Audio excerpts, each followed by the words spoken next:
நண்பர்கள் அனைவருக்கும் வணக்கம். இந்தியாவுக்கு எதிராக சைனாவும் பாகிஸ்தானும் ஒரு பயோ வார் அப்படின்ற ஒன்றை தொடுக்கணும் அப்படின்ற அந்த திட்டத்தில் வந்துட்டு ஈடுபட்டு வந்துட்டு இருக்கிறாங்க. ஒரு பிளானில் ஈடுபட்டு வந்துட்டு இருக்காங்க. ஸோ அது சம்மந்தமாக தான் இந்த வீடியோவில் நான் பேச போகிறேன். ஸோ இது சம்மந்தமாக எனக்கு தெரிஞ்ச ஒரு சில விஷயங்களையும் நான் ஷேர் பண்ணிக்கலாம் அப்படின்றத வந்துட்டு நான் முடிவு பண்ணியிருக்கேன். இந்த பயோ வார், அதாவது உயிரியல் போர் அப்படின்றத பற்றி நீங்கள் ஆல்ரெடி நீங்கள் எல்லாருமே கேள்விப்பட்டிருப்பீங்க. பெரும்பாலும் மனிதர்களுக்கோ இல்லை விலங்குகளுக்கோ இன்ஃபெக்ஷன், அதாவது ஒரு நோய் தொற்று அப்படின்றது உண்டாகிறது எதனால் அப்படின்னு பார்த்துக்கிட்டிங்கன்னா இந்த மைக்ரோ ஆர்கானிசம்ஸ்னால, பாக்டீரியா, வைரஸ் போன்ற இந்த கிருமிகள்னால. இந்த பாக்டீரியா வைரஸ் சம்மந்தமாக நாங்கள் யூஜிலேயே ஒரு ஹியூமன் டாக்டராக இருக்கட்டும் இல்லை வெட்டினரி டாக்டராக இருக்கட்டும் அவங்களுடைய யூஜி டேஸ்லேயே வந்துட்டு படிப்பாங்க. ஸோ மைக்ரோபயாலஜி டிபார்ட்மெண்ட் அப்படின்னு சொல்லிட்டு ஒவ்வொரு காலேஜ்லையுமே இருக்கும். மெடிக்கல் காலேஜில், வெட்டினரி காலேஜ்லாம் இருக்கும். ஸோ அப்போவே நாங்கள் அந்த டிபார்ட்மெண்ட்டுக்குள்ளே போகிறப்ப அந்த வைரஸோ இல்லை பாக்டீரியாவை பற்றி அவங்க காட்டுறப்போ, மைக்ரோஸ்கோப்பில் காட்டுறப்போ லேபுக்குள்ளே போகிறப்ப மாஸ்க்லாம் போட்டிருப்போம், கையில் க்ளவுஸ் போட்டுக்க சொல்லுவாங்க. நிறைய சேஃப்டி ப்ரிகாஷன்ஸ்லாம் எடுத்துக்கணும். அப்படியே ஒரு த்ரில்லாக இருக்கும். உள்ளே போகிறப்பவே அது என்னென்ன விஷயங்கள் எல்லாமே அவங்க பண்ணுறாங்க, என்னென்ன பாதுகாப்பு நடவடிக்கைகள் எல்லாமே எடுக்கிறாங்க அப்படின்றத. ஸோ அப்படிப்பட்ட மைக்ரோ ஆர்கானிசம்ஸ், அதாவது இந்த பாக்டீரியா, வைரஸ் அப்படின்ற அந்த ஒரு கொடிய கிருமிகள் அப்படின்னே நம்ம சொல்லலாம். ஸோ இதை மனிதர்களுக்கு எதிராக, மனித குலத்துக்கு எதிராக ஒரு நாடு இன்னொரு நாட்டு மேலே பயன்படுத்துறது தான் இந்த பயோ வார்ஃபேர் அப்படின்றது. நீங்கள் எல்லாருமே கமலஹாசன் படம், அவர் படத்தில் பார்த்துருப்பீங்க. தசாவதாரம் படத்தில் எல்லாருமே நீங்கள் பார்த்துருப்பீங்க.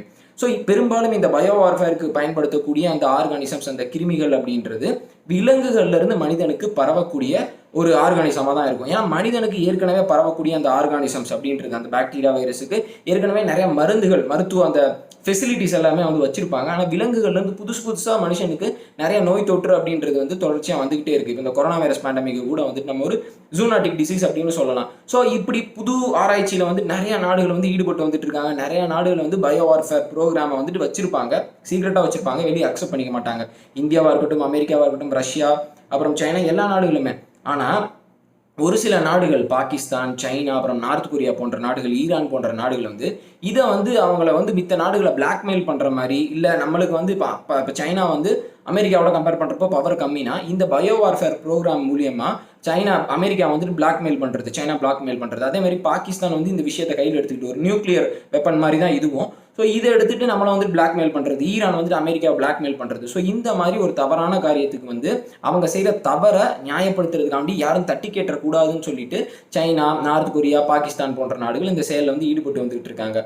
குறிப்பாக இந்த பயோ வார்ஃபேரோட அட்வான்டேஜ் என்ன அப்படின்றது பார்த்துக்கிட்டிங்கன்னா, இப்போ இந்த கொரோனா வைரஸ் பேண்டமிக் கூட ஒரு பயோ வார் தான் அப்படின்றத நான் சொல்லுவேன். ஏன்னா இது இன்டென்ஷனலாக உகான் லேப்லேருந்து வெளியே பரவி இருந்ததுன்னா, சைனா அப்படி பண்ணணும்னு நினச்சிருந்தாங்கன்னா இது ஒரு பயோ வார் தான்.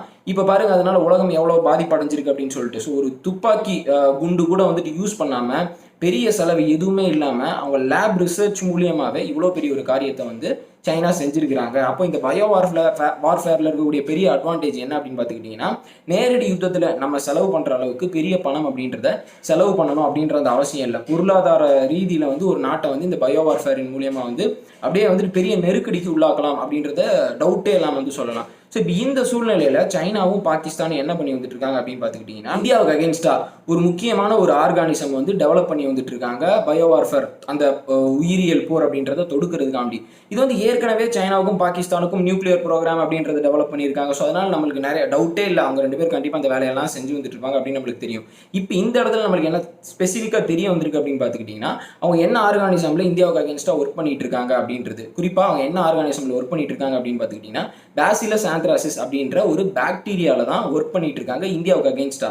இந்த ஆர்கானிசம் பற்றி நான் உங்களுக்கு ஒரு சின்ன இன்ட்ரோடக்ஷன் கொடுக்கணும். அதாவது இது எந்த அளவுக்கு டேஞ்சரஸ் அப்படின்னு பார்த்துக்கிட்டிங்கன்னா, ஜென்ரலாக இந்த ஆந்த்ராக்ஸ் அப்படின்ற அந்த நோய் மாடுகளுக்கு வரும். இந்த ஆந்த்ராக்ஸ் நோய் அப்படின்றது ஒன்று வந்துருச்சுன்னா 1 to 2 நாளுக்குள்ள, அதாவது இந்த நோய் தொற்று வந்த சில நாட்களிலேயே அந்த மாட்டோட மூக்குல இருந்து, அப்புறம் அதனுடைய இயற்கை நேச்சுரல் ஓப்பனிங்னு சொல்லுவாங்கல்ல, அது மோஷன் போகிற அந்த பாதையிலிருந்து எல்லா இடத்துல இருந்து ரத்த கசிவு அப்படின்றது, ரத்தம் அப்படின்றது வடிச்சுக்கிட்டே இருக்கும், நிற்கவே நிற்காது, கோகுலேட்டே ஆகாது, கட்டியாகவே ஆகாது. ஸோ அப்படி அந்த மாடு உடனடியாக இறந்துடும்.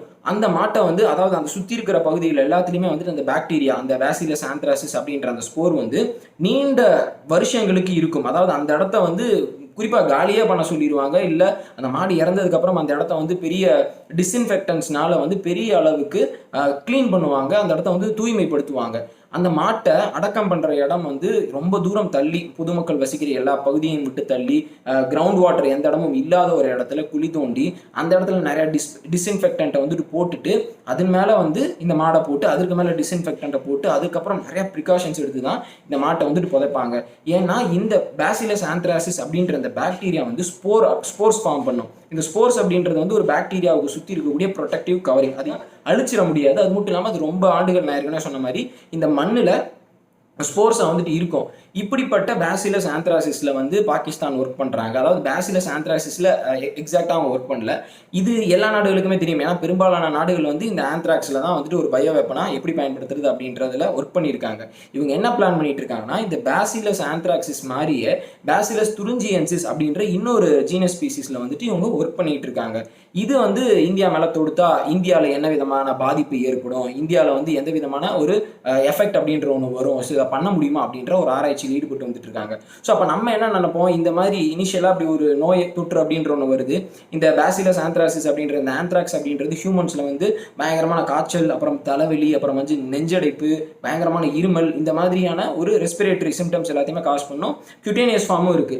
ஸோ அப்படி இருக்கிறப்போ நம்ம வந்து இது வந்து பேசிலஸ் ஆந்த்ராசிஸ் தான் அப்படின்னு சொல்லிட்டு நம்ம நினைச்சு நம்ம ட்ரீட்மெண்ட் பண்ணுவோம். ஆனால் அது வந்து பேசிலஸ் துரிஞ்சியன்சிஸா இருக்கும். இந்த இடத்துல சைனா என்ன கேம் பிளே பண்றாங்கன்னா, எப்படி இந்த கொரோனா வைரஸ்க்கு வந்து ஒரு நாவல் புது வைரஸ் மாதிரி ஒரு வைரஸை வந்துட்டு பேண்டமிக்காக வந்துட்டு உலக நாடுகள் ஃபுல்லாக பரப்பி விடுறது, நம்ம வந்து அதை சார்ஸ்ன்னு நினச்சி வந்துட்டு இவங்க சொல்லாமல் இருந்திருந்தாங்கன்னா நம்ம ட்ரீட்மெண்ட் பண்ணியிருப்போம். ஆனால் உலக நாடுகளுக்கு இது கொரோனா அப்படின்றது தெரிஞ்சிருச்சு. ஸோ அந்த மாதிரி தெரியாத புது ஒரு ஆர்கானிசம், இது வந்து புது ஆர்கானிசம் கிடையாது. ஆனால் நம்ம எக்ஸ்பெக்ட் பண்ணுறது ஒன்று, இவங்க அனுப்புறது ஒன்று. நம்ம வந்து ஆந்த்ராக்ஸ்ன்னு தான் வந்துட்டு நம்ம வந்து ப்ரெடிக்ட் பண்ணிட்டு இருப்போம். ஸோ அந்த மாதிரி ஃப்ராடுத்தன வேலை எல்லாமே வந்துட்டு இவங்க இந்த ஆராய்ச்சியில் வந்துட்டு இப்போ செயல்பட்டு வந்துட்டு இருக்காங்க.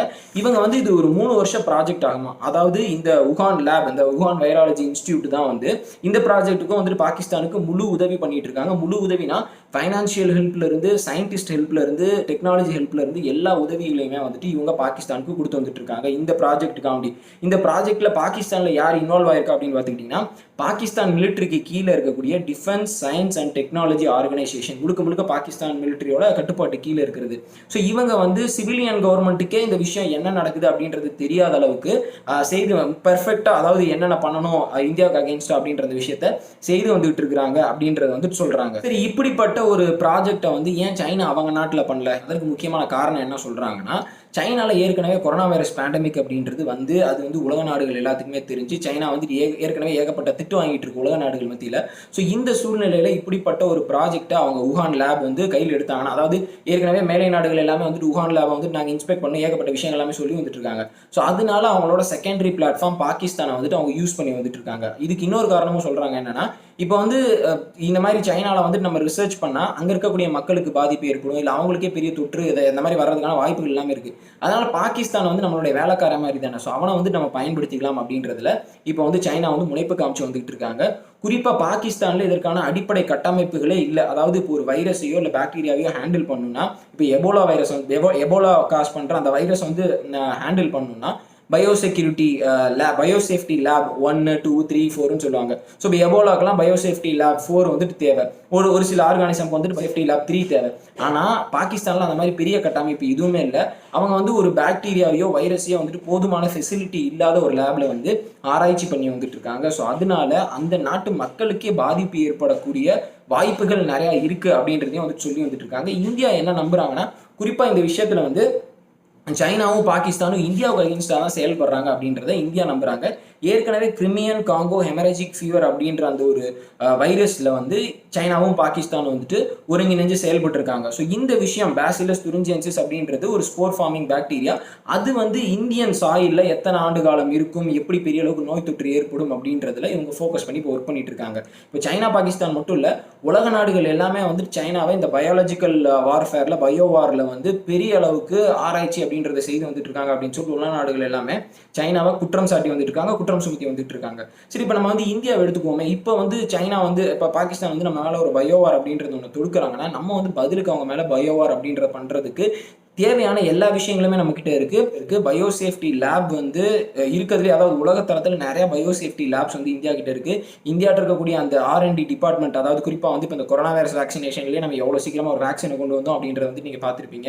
இந்தியாவோட ஃபார்மசூட்டிக்கல் இண்டஸ்ட்ரியிலிருந்து எல்லாமே வந்துட்டு வேர்ல்டு கிளாஸ் அப்படின்னு சொல்லலாம். பெரிய ரேஞ்சில் வந்துட்டு எல்லாத்தையுமே ப்ரொடியூஸ் பண்ணக்கூடிய அந்த கெப்பாசிட்டி அப்படின்றது நம்ம கிட்ட இருக்கு. ஆனால் இப்போ இந்தியாவில் என்ன பிரச்சனை அப்படின்னு பார்த்துக்கிட்டிங்கன்னா, இந்தியாவில் இருக்கக்கூடிய பாப்புலேஷன், ஸோ நம்ம அஃபென்சிவ் அப்படின்ற ஒன்று எடுத்துடலாம். ஆனால் அவங்க நம்ம மேலே கொண்டு வர்ற அந்த ஒரு தொற்றுக்கு நம்ம மக்கள் மத்தியில் பரவாமல் அதை டிஃபென்சிவாக எப்படி தடுத்து நிறுத்துறது அப்படின்றதுனால இப்போ இந்தியா வந்து பெரிய லெவலில் ஒர்க் பண்ணிட்டு இருக்காங்க. இந்தியாவோட defence research and development organisation கீழே வந்துட்டு ஏகப்பட்ட ப்ராஜெக்ட்ஸ் போயிட்டு இருக்கு. ஆனால் எல்லாமே இந்தியா வந்து நம்ம நாட்டை பாதுகாக்கிற அந்த ஒரு அடிப்படையில் தான் வந்துட்டு இந்தியா வந்து ஒர்க் பண்ணிட்டு இருக்காங்க. அதாவது இந்தியா வந்து யுனைடெட் நேஷன்ஸோட பயாலஜி அண்ட் டாக்ஸின் வெப்பன்ஸ் கன்வென்ஷனில் ஒரு மெம்பர். அதை வந்து அந்த ட்ரீட்டியை வந்து இந்தியா ராட்டிஃபை பண்ணியிருக்காங்க. ஸோ அப்படி இருக்கிறப்போ இந்தியா வந்து மித்த நாடுகளுக்கு அச்சுறுத்தல் ஏற்படும் விதத்தில் வந்து எந்த மாதிரியான பயோ வார்ஃபேர் ப்ரோக்ராம்லையும் ஈடுபட மாட்டாங்க அப்படின்றத வந்து சொல்லியிருக்காங்க. ஆனால் இந்தியாட்ட அந்த கெப்பாசிட்டி அப்படின்றது எல்லாமே இருக்குது. ஒரு எக்ஸாம்பிளுக்கு சொல்லணும்னா 2003 வந்து இந்தியன் ஃபார்மசூட்டிக்கல் கம்பெனி ஒன்று ஈராக்குக்கு வந்து ஒரு சில பயாலஜிக்கல் எக்யூப்மெண்ட்ஸை கொடுக்குறாங்க. அவங்களுக்கு தேவை அவங்க நாட்டில் ரிசர்ச் பண்ணோம் அப்படின்றத காரணத்துக்காண்டி வந்து கொடுக்குறாங்க. ஆனால் அதுக்கப்புறம் வந்து யூஎஸ் கம்பெனி, அதாவது யுனைடெட் ஸ்டேட்ஸ் கவர்மெண்ட் வந்து இந்தியாவோட அந்த 2 கம்பெனிஸை வந்து சார்ஜ் பண்ணுறாங்க. ஃபைனான்சியல் சாங்ஷன்ஸ் வந்துட்டு அவங்க மேலே போடுறாங்க. ஏன் அப்படின்னா, நீங்கள் கொடுத்த அந்த எக்யூப்மெண்ட்ஸ்னால அங்கே வந்து ரொம்ப டாக்ஸிக் கெமிக்கல்ஸையும் பயாலஜிக்கல் வெப்பன்ஸையும் வந்துட்டு அந்த கவர்மெண்ட் ப்ரொடியூஸ் பண்ணியிருக்காங்க அப்படின்ற அந்த குற்றச்சாட்டை அமெரிக்கா வந்து இந்தியா மேலே வச்சாங்க. ஸோ இந்த மாதிரி அடிப்படையான விஷயங்கள் இந்த மாதிரி பயாலஜிக்கல் வார்ஃபேரில் எல்லாம் செய்கிறதுக்கு இந்தியாவுக்கும் தெரியும். ஆனால் இந்தியா அந்த விஷயத்தை பெரிய அளவுக்கு கையில் எடுக்கிறது இல்லை. ஆனால் இன்னைக்கு சைனா வந்து உலகத்தில் இருக்கக்கூடிய எல்லா நாடுகளையுமே அவங்களுக்கு இருக்கக்கூடிய நட்பு நாடுகளே ரொம்ப கம்மி தான். ஸோ அதனால் அதை கவுண்டர் பண்ணுற அந்த விதமாக எல்லா அன்எத்திக்கல் ப்ராக்டிசஸ்லையும் வந்துட்டு அவங்க ஈடுபட்டு இருக்காங்க அப்படின்னு வந்துட்டு சொல்லலாம். அது குறிப்பாக வந்துட்டு பாகிஸ்தானை ஒரு நாய் மாதிரி வந்துட்டு அவங்க பயன்படுத்திக்கிட்டு இருக்காங்க. கண்டிப்பாக வினை விதைத்தவன் வினை அறுப்பான் அப்படின்றதுல வந்து எந்த விதமான மாற்று கருத்துமே இல்லை. ஸோ இது சம்மந்தமாக நீங்கள் சொல்லணும்னு நினைக்கிற அந்த ஒப்பீனியன் என்ன அப்படின்றத வந்துட்டு கமெண்ட் செக்ஷனில் நீங்கள் சொல்லுங்கள். நீங்கள் நினைக்கிற மாதிரி இது வந்து ஒரு சாதாரணமான டாபிக் கிடையாது. நான் இப்போ வந்து ஈஸியாக நான் பேசுகிற மாதிரி வந்துட்டு நான் பேசிட்டு போயிட்டேன். ஆனால் கொரோனா வைரஸ் பேண்டமிக் மாதிரி இப்போ என்ன நடந்துட்டு இருக்கு, உங்கள் வாழ்க்கையிலே பெரிய மாற்றம் அப்படின்றது ஏற்பட்டிருக்கு. ஸோ இது மாதிரி இனிமேல் வருங்காலத்திலையும் மறைமுகமாக இவங்க நிறைய யுத்தத்தை நம்ம மேலே தொடுக்கலாம், நிறைய பிரச்சனைகள் இந்த மாதிரி வரலாம். ஏன்னா நேரடியாக வந்துட்டு அவன் இதை நான் பண்ணலை அப்படின்னு சொல்லிட்டு வந்துட்டு போயிடுவான். ஸோ அந்த காரணத்துக்கு அப்படி தான் கோழைத்தனமாக இந்த விஷயத்தில் எல்லாத்துலையுமே வந்துட்டு அவங்க ஈடுபட்டு வந்துட்டு இருக்காங்க. ஒரு நரித்தனம் அப்படின்னு சொல்லிட்டு சொல்லலாம்.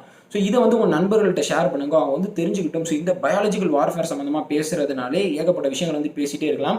இதை வந்து கேட்டகரைஸ் பண்ணி வச்சிருப்பாங்க. இது வந்து category A, category B, category C, அந்த மாதிரி வந்து எந்தெந்த ஆர்கானிசம் எவ்வளோ டேஞ்சரஸான இன்ஃபெக்ஷன்ஸை காஸ் பண்ணுது அப்படின்னு சொல்லிட்டு பெரும்பாலும் இந்த ஆந்த்ராக்ஸ் தான் வந்து பயாலஜிக்கல் வார்ஃபேர்ல வந்து யூஸ் பண்ணுவாங்க. ஏன் அப்படின்னா இது வந்து ஸ்போர் ஃபார்ம் பண்ணும். அதனால இது வந்து பவுடர் ஃபார்மெட்லேயே வந்துட்டு ஒரு இடத்துலேருந்து இன்னொரு இடத்துக்கு வந்துட்டு அனுப்பிடலாம். ஒன்றும் இல்லை, ஒரு போஸ்ட்டை வந்து நம்மளுக்கு வந்திருக்கு அப்படின்னு சொல்லிட்டு அந்த லெட்டர் கவரை வந்து நம்ம பிரித்து பார்ப்போம். உள்ளே பார்த்துக்கிட்டிங்கன்னா இந்த ஆந்த்ராக்ஸ் ஸ்போர் அந்த பவுடர் வந்துட்டு இருக்கும், ஈஸியாக வந்துட்டு பரவிடும். அதுக்கப்புறம் அதை ஒன்றுமே பண்ணவே முடியாது. ஒரு 20 கிராம் 30 கிராம் அந்த ஸ்போர் பவுடர் இருந்தாலே ஒரு பெரிய பாதிப்பை வந்துட்டு ஏற்படுத்தக்கூடிய அந்த கெப்பாசிட்டி வந்துட்டு இதுக்கு வந்து இருக்குது. ஸோ அதுதான் இங்கே இருக்கக்கூடிய பெரிய அச்சுறுத்தல். ஸோ இதை வந்துட்டு நான் சொல்லணும்னு நினச்சேன். இந்த வீடியோவில் வந்துட்டு உங்கள்கிட்ட நான் சொல்லிட்டேன். ஸோ உங்கள் நண்பர்கள்ட்ட ஷேர் பண்ணுங்கள், அவங்களும் இந்த முக்கியமான இன்ஃபர்மேஷன்ஸை தெரிஞ்சுக்கிட்டும் என்னோட வீடியோ வந்து நான் முடிச்சுக்கிறேன். ஸோ சேனலுக்கு புதுசாக வந்திருக்கீங்கன்னா திருப்பி சொல்லிக்கிறேன், சேனலை சப்ஸ்கிரைப் பண்ணுங்கள். சோஷியல் மீடியா லிங்க்ஸ் வந்து டிஸ்கிரிப்ஷனே கமெண்ட் செக்ஷனே கொடுத்துருக்கேன், ஃபாலோ பண்ணுங்கள். வீடியோ பார்த்தமைக்கு ரொம்ப நன்றி. ஜெய் ஹிந்த்.